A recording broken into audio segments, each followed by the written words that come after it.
Só lembrando vocês, a gente define o que é um dielétrico, um isolante e o que é um condutor de acordo com a resposta desses materiais a um campo externo. Tá? Então, por exemplo, digamos que eu tenho aqui um isolante. Isso aqui é um isolante. Ou um dielétrico. São sinônimos, tá? E aqui eu tenho um condutor. Não que a matéria... Não que haja só esses dois tipos de materiais. Tem outros tipos de materiais. Tem semicondutor, tem supercondutor, mas enfim, os tradicionais são esses aí. A gente vai definir o comportamento dielétrico e condutor a como esses materiais respondem a um campo externo. Digamos que você aplique aqui um campo externo. Campo uniforme é, por exemplo. Nós vimos que, em se tratando de um condutor, você vai ter um rearranjo de cargas, de elétrons, na verdade, que estão na superfície, são chamados de elétrons livres. Esses elétrons livres podem se mover à vontade na superfície. É como se o orbital desse elétron fosse toda a superfície do condutor.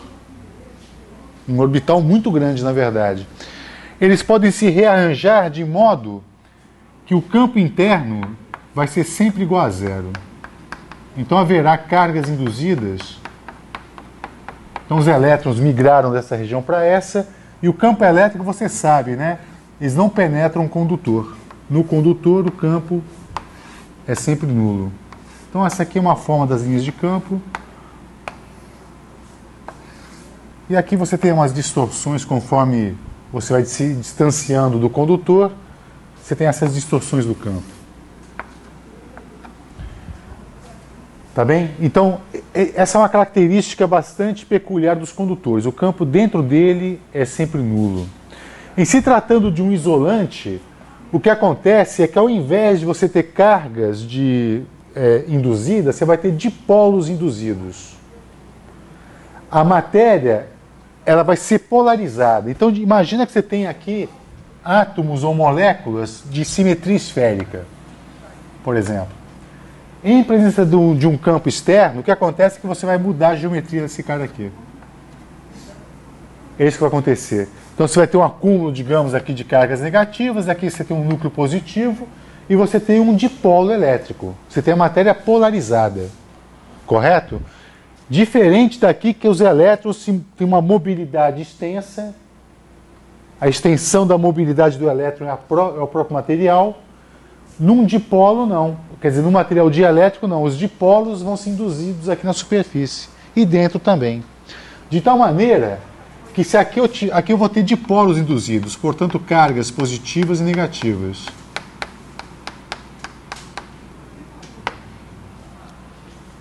Tá? E o que acontece é o seguinte... O campo externo ele é pouco deformado devido à presença do dielétrico. Inclusive ele penetra a matéria, né? Existe uma deformação, mas ela é muito menor do que no caso do condutor. Então aqui eu tenho dipolos induzidos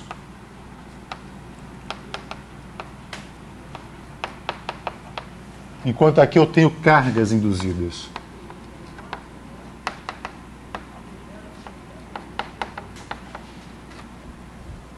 Então a gente vai estudar o comportamento basicamente deste material aqui, de um isolante. Como é que ele se comporta, como é que são os campos dentro desse material.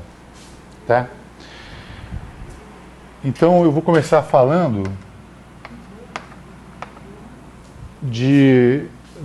da resposta de uma molécula dielétrica frente a um campo externo. Então, como a gente viu, se você tiver uma molécula de simetria, digamos, esférica, então imagina a seguinte situação, isso aqui é uma nuvem eletrônica negativa e eu tenho um núcleo positivo. Se eu estabelecer um campo elétrico,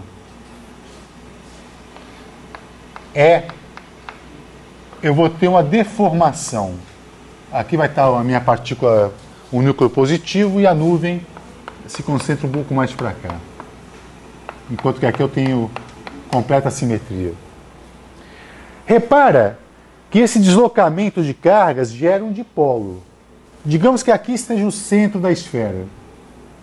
Tudo bem, a geometria mudou um pouco, né? Ela não é mais esfera, mas é um esferoide. Digamos que aqui esteja o centro de massa do meu sistema, o antigo. E aqui ele se deslocou para quê? Eu vou ter um deslocamento D da minha carga positiva. E eu vou fazer a seguinte hipótese. O dipolo induzido, que eu vou chamar de P, o momento de dipolo induzido, ele vai ser proporcional ao campo externo. E esse alfa eu vou dar o nome de polarizabilidade da matéria. Tá? Isso aqui é um comportamento linear. Eu não estou dizendo que toda matéria é assim, não, mas uma matéria típica é assim. Você coloca um campo externo e ele polariza. Desliga o campo externo, ele volta à sua geometria anterior. Tá? Esse cara aqui é a polarizabilidade. Eu quero fazer uma avaliação. Como é que eu obtenho a polarizabilidade, né, num caso típico? Caso típico é uma matéria com a simetria esférica como essa aqui. Vamos fazer o seguinte, olha. Um dipolo, vou te adiantando, um dipolo elétrico, num campo uniforme, ele não sofre uma força resultante. Olha só. Digamos que eu tenho um campo uniforme.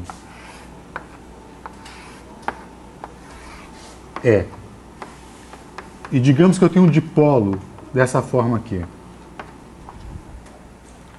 Tá? Q menos Q separados por uma distância D. Se você vir aqui, eu tenho uma força na carga positiva horizontal e para a direita, e uma força na carga negativa horizontal e para a esquerda com a mesma intensidade. A força resultante é zero. Então, um campo uniforme não é capaz de acelerar um dipolo.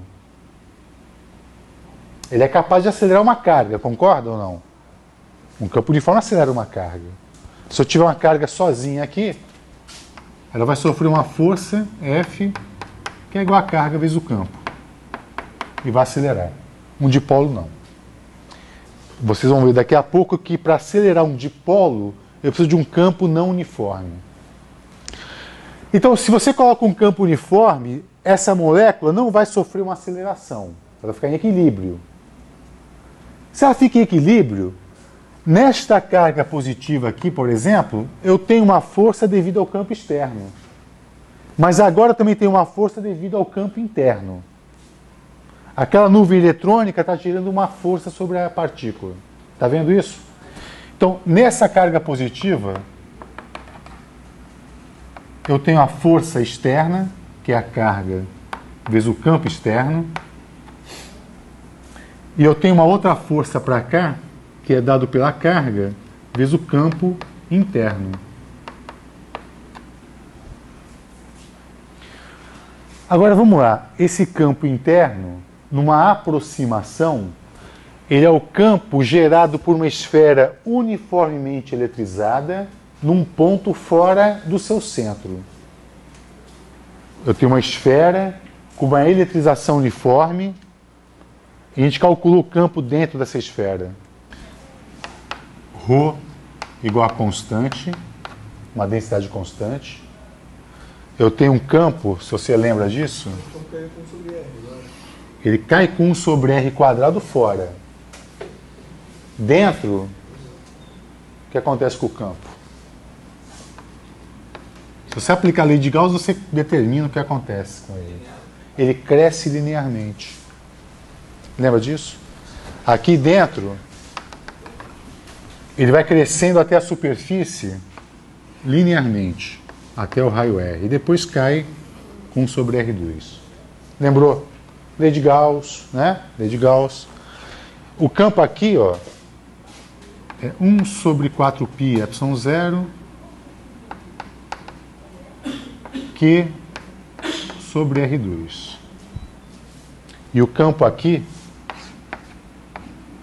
é 1 sobre 4π epsilon 0 Q D sobre R3. Onde D é o ponto qualquer aqui, ó.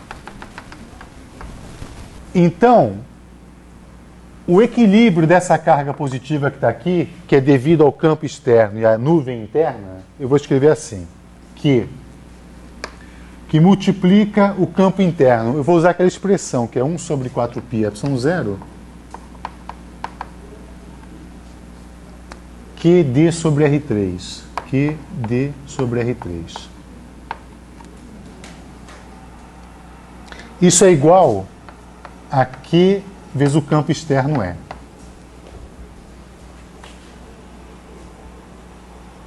Tá? Eu vou cancelar isto com isto. Essa quantidade aqui, QD, não é um momento de dipolo? Não é? O produto da carga pela distância entre elas é um momento de dipolo elétrico, é o P. Então eu vou escrever esse cara aqui, que é o P, como sendo 4π epsilon 0 R ao cubo, onde esse R, na verdade, é o raio da molécula, vezes o campo elétrico E. Se você comparar esta relação com esta, você conclui que a polarizabilidade da molécula é dada por, basicamente, pelo tamanho dela, pelo volume dela.